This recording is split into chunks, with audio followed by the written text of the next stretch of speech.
हमारी जो कुंडली होती है, जो हमारी बर्थ चार्ट होती है, तो उसमें बहुत बार हमको ये नहीं पता चलता कि कौन सा ग्रह हमारा अच्छा है, कौन सा ग्रह खराब है। और आजकल का मॉडर्न लाइफ स्टाइल में पेरेंट्स गार्जियन सोचते हैं कि चलो बाद में हम करा लेंगे, बाद में बना लेंगे, जबकि ऐसा नहीं है मित्रों। अगर आप थोड़ा सा भी कॉन्शियस है तो 1000-2000 के चक्कर में बर्थ चार्ट और कुंडली बनवाना ना भूले, क्योंकि ये आपके लाइफ का बिल्कुल सही प्रेडिक्शन करता है, बिल्कुल सही बताता है आपको।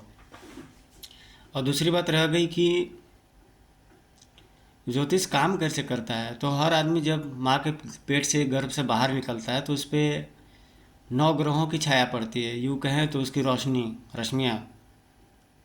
वैसे तो भगवान श्री कृष्ण ने ये सारे के सारे संसार को बना के रखा है और उन्हीं की माया से सब कुछ होता है। बट ये जो सूक्ष्म सारा संसार है, ब्रह्मांड है, वो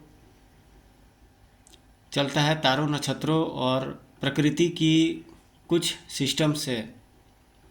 उसमें क्या होता है कि जो हमारे प्रारब्ध के कर्म है, यानी कि पूर्व जन्म के जो हमारे कर्म है, वो हर जन्म में हमारे साथ चलते हैं। यानी कि अगर हम सुख दुख या कोई प्रॉफिट लॉस किसी भी स्थिति में है, तो वो हमारे पूर्व जन्मों का ही कर्म है। अब मगर किसी डिफ़िकल्टी में पड़ जाए या किसी तरह का कोई प्रॉब्लम में पड़ जाए, तो उसको सॉल्व कैसे करें। तो सॉल्व ऐसे कर सकते हैं दोस्तों कि रेमेडी, पूजा पाठ, तंत्र मंत्र, ज्योतिष, बहुत सारे इसके उपाय हैं। जिसको जो सुविधा लगती है, जिस रास्ते पे जाना चाहता है, जो जिसके दिमाग में जो चीज़ें आता है, वो जा सकता है। किसी भी पंथ या किसी भी संप्रदाय का आदमी हो, किसी भी धर्म का आदमी हो, जिसके दिमाग में जो चीज़ चलता रहता है, वो जा सकता है वो। तो आदमी कभी कभी ऐसे दिक्कत मुसीबत पड़ जाता है, जैसे लव लाइफ डिस्टर्ब हो गई, या पत्नी से या अनबन हो गई, या मैरिज लाइफ उसकी सही नहीं, या बाप बेटे में बन नहीं रही है। तो उसका बहुत सारा कारण होता है, सूक्ष्म अभ्यंतर प्रकार, बहुत सारा उसका रीजन भी होता है। 9 जो ग्रह होते हैं उनका जो डिटेल व्याख्या करना तो इस छोटे वीडियो में संभव नहीं है, बट ये शॉर्टकट में बता दूं कि ज़्यादातर जो लाइफ में अपने जो लोग जो दुखी होते हैं, वो किसी न किसी कर्मा के अनुसार ही दुखी होते हैं। बल्कि जो आपको जो कर्म मिला होता है, जो चीज़ें मिली होती हैं, वो आपको कर्म सुधारने के लिए मिली होती है। यानी कि भगवान ने आपको सारी चीज़ के दिमाग और बुद्धि दी होती है, बट आप वैसा करना नहीं चाहते हैं आप।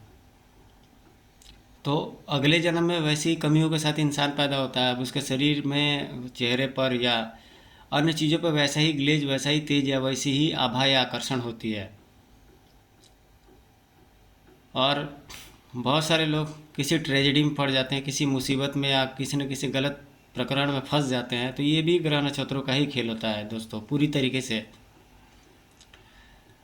महर्षि पराशर से लेके महर्षि वेदव्यास से लेकर के बड़े बड़े महात्माओं ने ज्योतिष शास्त्र की जो व्याख्या की है, उसके आधार पर दायां आँख जो आँख होता है, वह सूर्य का प्रतीक होता है। बायां आँख जो होता है कि माँ का प्रतीक होता है। और जीवन में अगर आपको बिल्कुल सुखी रहना है, बिल्कुल ही हर चीज़ का सुख हासिल करना है, तो अपने माँ को खुश रखिए। क्योंकि चंद्रमा एक ऐसा ग्रह है जो आपको दुनिया के हर सुख सुविधा, हर दौलत दे सकता है। बृहस्पति सबसे ज़्यादा सुख पहुंचाने वाले ग्रहों में से दूसरे नंबर का, सबसे पहले पे चंद्र, दूसरे ग्रह पे बृहस्पति यानी गुरु ग्रह। बड़े बुजुर्गों का आदर कीजिए, सम्मान कीजिए, या जो भी आपसे उम्र में जो बड़े लोग रेस्पेक्टेड हैं, उनका आप आदर कीजिए। आपको जीवन में जरूर ही सुख की प्राप्ति होगी।